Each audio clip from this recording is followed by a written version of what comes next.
Hello. क्या हाल चाल भाई। प्रीवियस क्लास में हमने डिस्कस किया था कि फोर्स है क्या और टाइप्स ऑफ फोर्स पढ़ा था, जिसमें मैंने तुमको कांटेक्ट और नॉन कांटेक्ट दो फोर्स पढ़ाया था। और एक बात और बताया था कि फोर्स को तुम देख नहीं सकते हो, सिर्फ उसके इफेक्ट को फील कर सकते हो। और मैंने मार्कर को फेंक के बताया था कि देखो मार्कर ऊपर गया है तो इस पे ग्रेविटी लग रहा है, जिसके कारण ये नीचे आ रहा है। क्या ग्रेविटी जो लग रहा है वो तुमको दिख रहा है क्या? वो नहीं दिख रहा है। क्लियर है?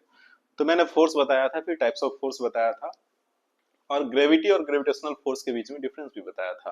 अब आइए आज हम जानते हैं कि फोर्स कर क्या क्या सकता है। What force can do. Clear है? आज का टॉपिक सबको क्लियर है? तो आओ समझो।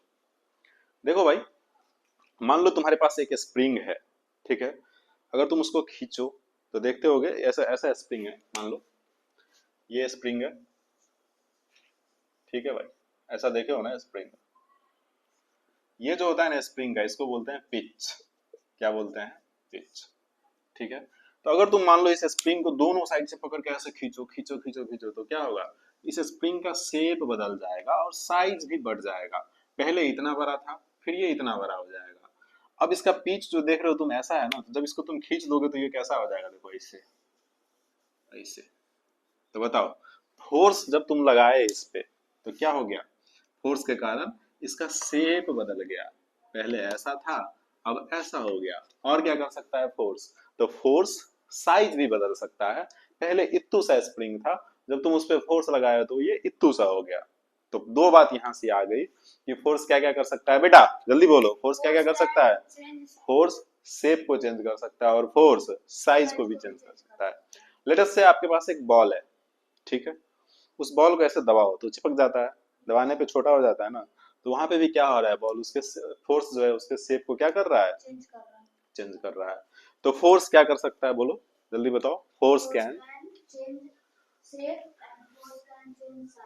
इतना ही नहीं, फोर्स एक काम और कर सकता है। फोर्स किसी भी ऑब्जेक्ट के स्टेट को चेंज कर सकता है। कैसे कर सकता है देखो। पहले तो दो बात लिख लेते हैं, फोर्स क्या क्या कर सकता है। What force can do. तो फोर्स क्या कर सकता है? Can change. ये चेंज कर सकता है। क्या चेंज कर सकता है? सबसे पहले शेप। क्या चेंज कर सकता है बेटा? शेप। बोलो बोलो। शेप। और क्या चेंज कर सकता है? साइज। और क्या कर सकता है? Can change state. State of body. देखो ऐसे इसको पढ़ो, ये मैंने शॉर्ट में लिखा है, अगर समझ में नहीं आया हो तो मैं एक्सप्लेन कर देता हूँ। Force can change shape of body, size of body, state of body. तो फोर्स क्या क्या कर सकता है?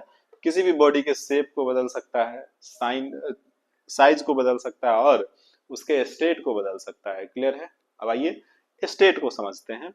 ये दोनों तो मैंने एक्सप्लेन कर दिया स्प्रिंग और स्माइली बॉल को लेके। अब स्टेट को समझते हैं। मान लो हमारे पास ये जमीन है। ठीक है? और इस पे ये एक ब्लॉक रखा हुआ है। क्लियर है? ये ब्लॉक अभी रेस्ट पे है। अरे मास्टर ये तो बताओ रेस्ट होता क्या है? बेटा जी रेस्ट होता है, अगर समय के साथ, टाइम के साथ, जैसे जैसे टाइम बढ़ रहा है वैसे वैसे अगर किसी ऑब्जेक्ट का पोजीशन चेंज हो रहा है तो तुम क्या बोलोगे? वो मोशन में है। क्या बोलोगे? लेकिन अगर टाइम के साथ, मान लो अभी यहाँ पे इस मार्कर को रखे हुए हैं, रखे हुए हैं, टाइम तो चल रहा है, टाइम किसी का इंतजार करता है क्या? नहीं, टाइम किसी का भी इंतजार नहीं करता है। टाइम तो बढ़ रहा है लेकिन मार्कर जहां है वहीं पे है। तो तुम क्या बोलोगे? ये मार्कर रेस्ट में है या मोशन में है? रेस्ट में है या मोशन में है? अच्छा एक चीज और समझो, रेस्ट और मोशन में एक और चीज समझो। ये रेस्ट में है, मान लो हम अपने हाथ को ऐसे आगे बढ़ा रहे हैं, धीरे धीरे आगे बढ़ा रहे हैं, फिर पीछे ला रहे हैं। अब बताओ ये मार्कर रेस्ट में है या मोशन में? मोशन में है। मोशन में क्यों कह रहे हो तुम? क्योंकि तुम कहाँ बैठे हो? जमीन पे। लेकिन मान लो यहाँ पे किसी दूसरे मार्कर को बैठा दे, अब हाथ को आगे कर रहे हैं, तो ये काला वाला मार्कर के रिस्पेक्ट में ये ब्लू वाला मार्कर रेस्ट पे है या मोशन में? क्यों कहा रेस्ट पे है? हाँ, डिपेंड करता है आदमी कहाँ से झांक रहा है। ये मार्कर कहाँ पे बैठ के झांक रहा है? मेरे हाथ पे। अब देखो, मेरा हाथ तो मूव कर रहा है लेकिन इस मार्कर के रिस्पेक्ट में इस मार्कर का पोजीशन चेंज हो रहा है क्या समय के साथ? नहीं है। जितना दूरी अभी मान लो 4 उंगली का दूरी था तो बाद में भी 4 उंगली का है। तो सेम चीज के लिए तुम क्या कह दोगे कि ये मार्कर रेस्ट में है? तुम कहोगे, लेकिन ये वाला मार्कर इस मार्कर के लिए क्या कहेगा बेटा? ये रेस्ट में है, और तुम क्या कहोगे, मोशन में है।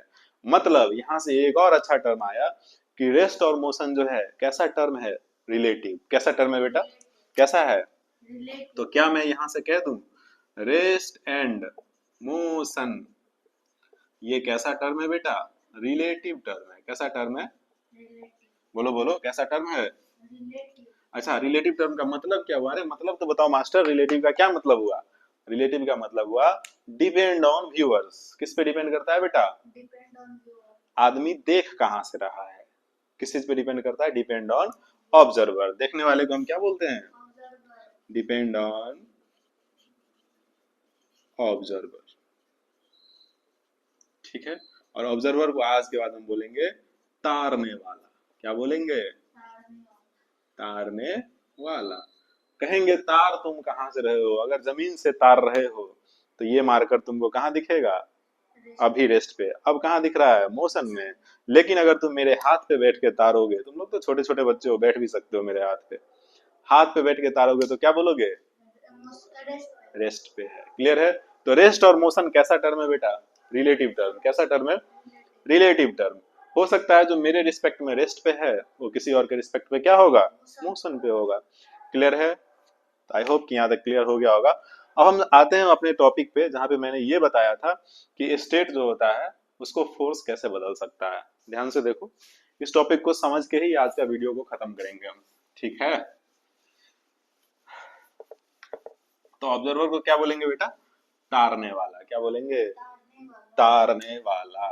बेटा से ये एक जमीन है और इस पे एक ब्लॉक है जिसका मास m है। अभी देखो ये रेस्ट पे है क्योंकि इस पे फोर्स नहीं लग रहा है। ठीक है, कहोगे मास्टर फोर्स तो लग रहा है, ब्लॉक तो रखा हुआ है तो इस पर ग्रेविटी तो लग रहा होगा। बेटा ये नीचे की ओर नहीं आएगा क्योंकि जमीन पे रखा हुआ है, जमीन में घुस थोड़ी जाएगा। तुम खड़ा हो तो जमीन में घुस रहे हो क्या? इसका मतलब ग्रेविटी को कोई ना कोई बैलेंस कर रहा होगा। वो हम बाद में बताएंगे कौन बैलेंस कर रहा है। फिलहाल ये बॉक्स जमीन पे आगे पीछे जा रहा है क्या? नीचे है, नीचे ही आ जाइए ना, नीचे देखिए। ठीक है, तो ये जमीन पे क्या आगे पीछे बढ़ रहा है क्या? नहीं बढ़ रहा है। तो इसका मतलब इस पे हम कह सकते हैं फोर्स बराबर क्या है? जीरो। फोर्स का वैल्यू क्या है इस पे? क्या है? जीरो। लेकिन अगर मैं कह दूं कि इधर से एक फोर्स लगा दिया मैंने, एफ। क्या लगा दिया? एफ। तो क्या अब ये रेस्ट पे रहेगा? जैसे ही मान लो ये ऑब्जेक्ट यहाँ पे रखा हुआ है और इसको मैं पीछे से ऐसे धक्का दे दूं तो ये रेस्ट पे रहेगा या चलने लगेगा? चलने लगेगा। मतलब पहले किस स्टेट में था? ये स्टेट ऑफ रेस्ट में था। लेकिन जैसे ही फोर्स लगाए तो ये कहाँ आ गया बेटा? स्टेट ऑफ मोशन में। तो क्या यहाँ से ये वाली बात क्लियर हुई कि फोर्स जो है किसी भी ऑब्जेक्ट के स्टेट को क्या कर सकता है? चेंज कर सकता है। इतना ही नहीं, मान लो कोई यूनिफॉर्म वेलोसिटी से जा रहा है, एक ऑब्जेक्ट है जो इधर भी से मूव कर रहा है, मस्ती में जा रहा है, जा रहा है। तुम जाके इसको पीछे से और धक्का दे दिए तो उसका स्पीड बढ़ेगा या घटेगा? तो फोर्स जो है किसी के स्पीड को क्या कर सकता है? इंक्रीज कर सकता है, या फिर उसके स्पीड को क्या कर सकता है? डिक्रीज। कब स्पीड को इंक्रीज करेगा और कब डिक्रीज? मान लो, मान लो ये ऑब्जेक्ट इधर की ओर जा रहा है और तुम फोर्स भी इधर की ओर लगा दिए तो स्पीड क्या हो जाएगा बेटा? इंक्रीज। क्या हो जाएगा? लेकिन कोई आदमी इधर की ओर जा रहा है और तुम इसको इधर से पीछे की ओर ऐसे करके खींच लो तो उसका स्पीड बढ़ेगा या घटेगा? तो उसका स्पीड क्या हो जाएगा? घटेगा। मतलब तुम यहाँ से एक बात तुम कह सकते हो कि सर अगर फोर्स और वेलोसिटी दोनों एक ही डायरेक्शन में है, दोनों का दिशा सेम है, तो उसका स्पीड क्या होगा? इंक्रीज होगा। लेकिन फोर्स और वेलोसिटी दोनों क्या है? अपोजिट डायरेक्शन में है, तो उसका स्पीड क्या होगा? डिक्रीज। चलो अब जाते जाते एक काम की बात कर लेते हैं कि वेलोसिटी जो होता है ना, वेलोसिटी इसका मैग्नीट्यूड ही स्पीड होता है। क्लियर है? ये याद रखना, इसको अगले क्लास में एक्सप्लेन करेंगे। आई होप कि आपको ये वीडियो पसंद आया हो। अगर वीडियो पसंद आया हो तो दिल खोल के कमेंट कीजिए। ऐसे ही पढ़ते रहिए, देखते रहिए, मुस्कुराते रहिए। Thanks for watching this video.